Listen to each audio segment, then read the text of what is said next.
Assalamualaikum warahmatullahi wabarakatuh. Halo semuanya, perkenalkan nama saya Ahmad Adunanzaki. Di sini saya akan menjelaskan tentang konsep larutan. Materi yang akan saya bahas yaitu konsep asam basa, reaksi pengendapan, dan pH dan larutan. Sebelumnya, apa itu larutan? Larutan adalah campuran homogen yang terdiri dari dua atau lebih zat. Zat yang jumlahnya lebih sedikit di dalam larutan disebut zat terlarut. Sedangkan zat yang jumlahnya lebih banyak di dalam larutan disebut zat pelarut. Ini zat terlarut, zat pelarut dicampur menjadi larutan. Konsep asam basa. Asam basa Arrhenius, asam basa Bronsted-Lowry, asam basa Lewis. Ini adalah penggagas dari konsep asam basa. Yang pertama kita akan membahas asam basa Arrhenius. Suatu zat dikatakan asam apabila dilarutkan dalam air akan menghasilkan ion H+. Contohnya HCl, H2SO4, H2CO3, H3PO4. Lalu untuk persamaan kimianya HCl plus H2O kesetimbangan H3O plus Cl. Suatu zat dikatakan basa apabila dilarutkan dalam air akan menghasilkan ion OH-. Contohnya NaOH, KOH, BaOH 2 kali, CaOH 2 kali. Persamaan kimianya NaOH plus H2O kesetimbangan Na plus OH- plus H2O. Lanjut ke asam basa Bronsted-Lowry. Zat atau senyawa dikatakan asam jika mendonorkan proton H+. Bisa berupa kation atau molekul netral. Sedangkan zat atau senyawa dikatakan basa jika menerima proton H+, bisa berupa anion atau molekul netral.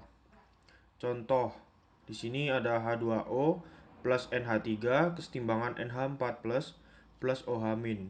Di sini H2O berperan sebagai asam, NH3 berperan sebagai basa, lalu NH4 berperan sebagai asam konjugasi, OH- berperan sebagai basa konjugasi. Di sini semakin kuat asam, semakin lemah basa konjugasinya, sedangkan semakin kuat basa, semakin lemah asam konjugasinya. Lanjut ke asam basa Lewis. Zat atau senyawa dikatakan asam jika menerima pasangan elektron bebas dari zat atau senyawa lain untuk membentuk ikatan baru. Lalu zat atau senyawa dikatakan basa jika mendonorkan pasangan elektron bebas dari zat atau senyawa lain untuk membentuk ikatan baru. Contoh adalah H+ plus NH3 kesetimbangan NH4+. Di sini H+ berperan sebagai asam dan NH3 berperan sebagai basa. Lanjut ke materi berikutnya yaitu reaksi pengendapan. Reaksi pengendapan adalah suatu jenis reaksi yang dapat berlangsung dalam cairan. Suatu reaksi dapat dikatakan reaksi pengendapan apabila reaksi tersebut menghasilkan endapan. Contohnya seperti ini.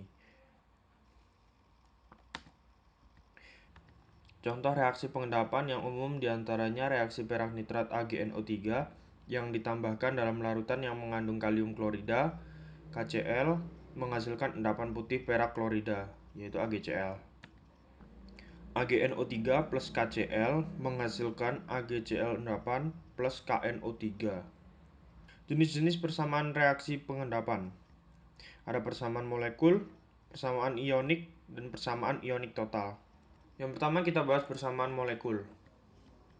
Persamaan reaksi lengkap yang menggambarkan rumus molekul zat yang bereaksi dan hasil reaksi. Reaksi antara natrium sulfat dengan barium klorida menghasilkan endapan barium sulfat dalam larutan natrium klorida. Persamaan reaksi molekulernya Na2SO4 larutan plus BaCl2 larutan menghasilkan BaSO4 padatan plus 2NaCl larutan. Lanjut ke persamaan ionik.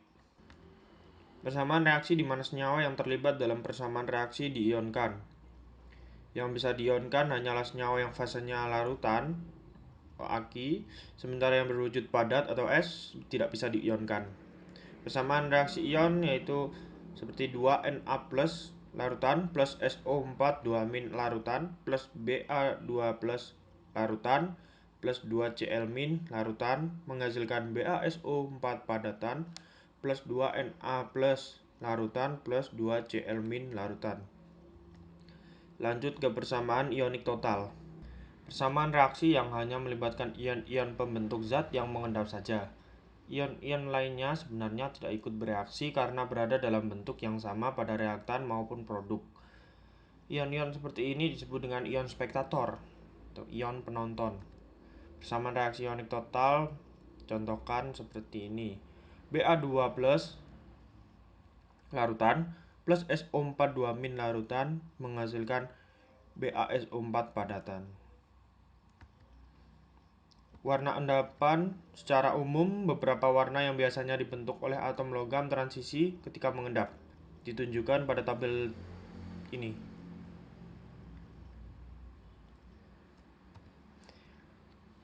Lanjut ke materi berikutnya yaitu pH dan larutan. Penggunaan istilah pH diperkenalkan pertama kali oleh seorang ahli biokimia asal Denmark, Søren Peter Lauritz Sørensen pada tahun 1910. Derajat keasaman suatu larutan dinyatakan dengan diperoleh sebagai hasil negatif logaritma 10 dari konsentrasi ion H+. Di sini pH sama dengan min log H+. Sedangkan untuk larutan basa, derajat kebasaannya dinyatakan dalam pOH, diperoleh sebagai hasil negatif logaritma 10 dari konsentrasi ion OH-. pOH sama dengan min log OH-. pH larutan asam kuat. Asam kuat seperti HCl, H2SO4, HNO3. Cara perhitungannya yaitu pH sama dengan min log N kali Ma, di mana N sama dengan valensi asam, Ma ini konsentrasi larutan asam. pH larutan asam lemah. pH sama dengan min log akar Ka kali Ma, di mana Ka adalah tetapan ionisasi asam dan Ma konsentrasi larutan asam. pOH larutan basa kuat. Basa kuat seperti NaOH, KOH, BaOH 2 kali.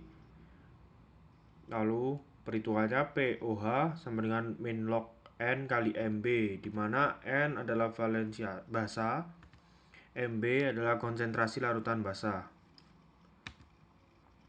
pOH larutan basa lemah.